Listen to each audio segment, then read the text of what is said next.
Graffiti always has and always will be part of our culture. The need to mark and alter our surroundings is a natural instinct.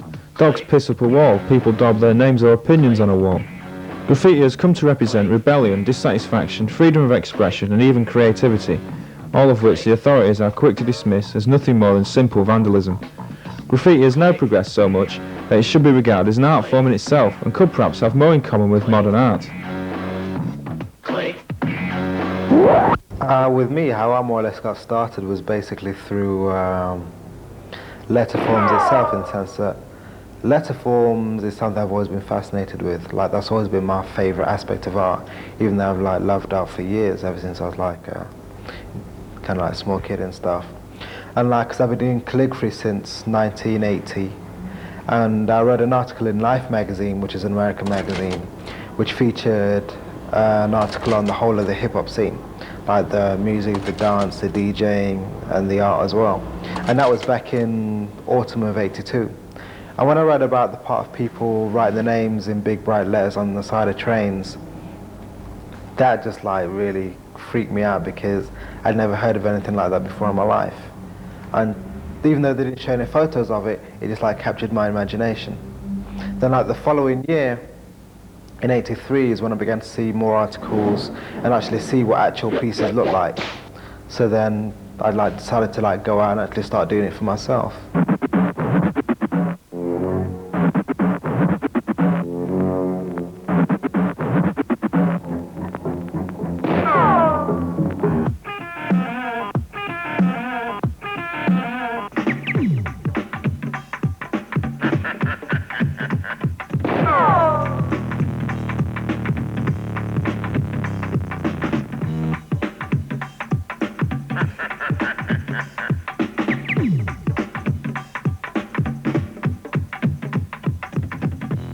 Back in like the early '80s, when everyone got into it, I just saw like the usual route of like seeing Style Wars and Wild Style and seeing Subway art and getting into it when I was at school, really.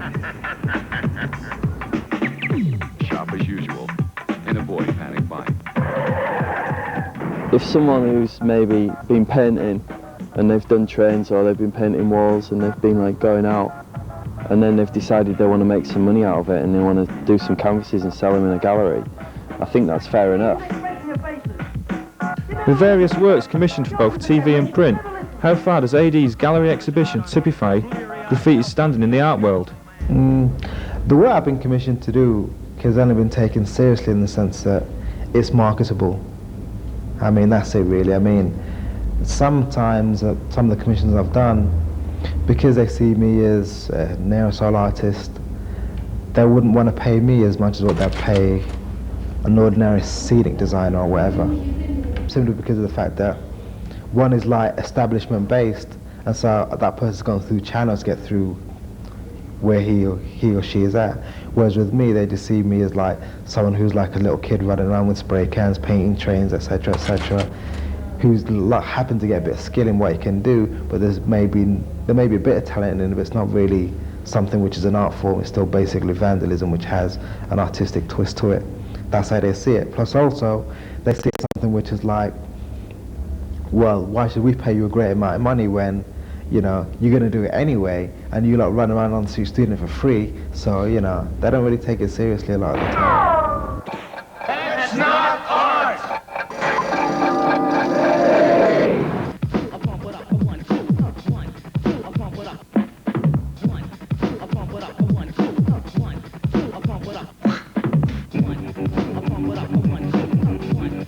I don't think it'll ever be seen, even like if they're painting on canvas. It'll never be classed as like art, really. It'll always be graffiti, you know. Just because it'll never be taken that seriously, and I don't think it should be. I don't think it's going to be like seen in 100 years' time. It's not going to be in art books as sort of an important part of modern art. It'll be an important part of like youth culture, but you know, it's not really, it's more than art. It's more sort of to do with fashion and to do with music and to do with like, you know, life really, than it is to do with galleries. Aerosol is an art form that can be seen by anyone at any time. It is one of the most accessible art forms in our society. Most others are found indoors in galleries or exhibitions, so aerosol art gains its power from its position. Is the work found in galleries the same as that seen on the street? Aerosol art and galleries, there's always been a relation. I mean, you've had writers doing canvases and putting them on displays in youth centres, as well as like top galleries in America, right from like the mid-70s. And like their work was a lot basic then than what I'm doing now. I mean, it's just more or less about representation.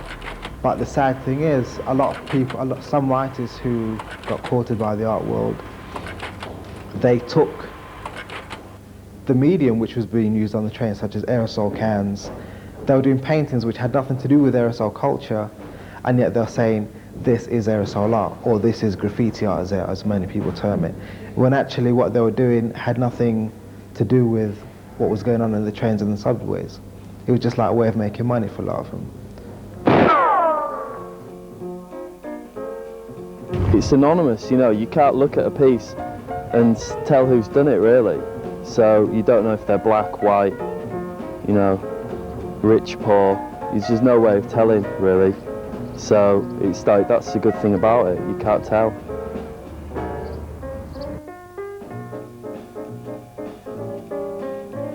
One thing about aerosol culture is that it crosses all boundaries of race, colour, creed, no matter what. It's like class as well, everyone's more or less on a level. The only discrimination you'll find within the art form is against female writers. I mean, the whole aspect of, if you look at the basics of it, I mean, like going around late at night, breaking into train yards, crossing tracks, that is kind of like, that in itself, the description of it is a male-dominated thing in the sense that that's what males do. You know, women aren't considered to do those kind of things because they're too dangerous for them, or, you know, women getting dirty isn't something that people accept as normality. Because if you look at everything in society, it's all done through channels, through bureaucracy, through red tape. I mean, the establishment has a control on things, and anything which doesn't go through the establishment, which goes around or over the establishment, basically is an enemy to them. Even though they don't come out and openly say it, that is true. I mean, that's one reason why we'll never be considered artists, we'll always be considered vandals. Simply because our art form is something which we do freely, of our own free will. We don't go through the established art world. There is no elitism within it, etc., etc. And so it just doesn't fit in with normal society, which is just about controlling everything. I don't see myself as a vandal or an artist really, I see myself as a writer. I mean, a vandal is someone who blatantly destroys something, you know, which a writer can't do. You can't be destroying something, you're making something look. If anything, you're changing something, you know, you're changing an environment, but you're not really just blatantly destroying something. One thing I want to say is about the term graffiti art or graffiti writing. That is because before I was happy to use that term, but then through speaking to writers like Phase 2 or like Veterans, because he's been writing since like 1971, I came to the understanding that terms like graffiti didn't come from us. They more or less came from the media, who coined that phrase as something which we did. They called us like graffiti writers, graffitists, graffiti daubers, etc., etc. Whereas practitioners in the early days, they just called themselves writers because that's what they did. They just went around writing their names. So anything which has the label graffiti, I'm not really into, because if it was something that we came up with, then I'd gladly use it. But it is an outside term which someone has labelled us with to define what we do. I think it's more important as a part of controlling what we do to define ourselves how we want to be defined. So I more or less say that scrap the G word.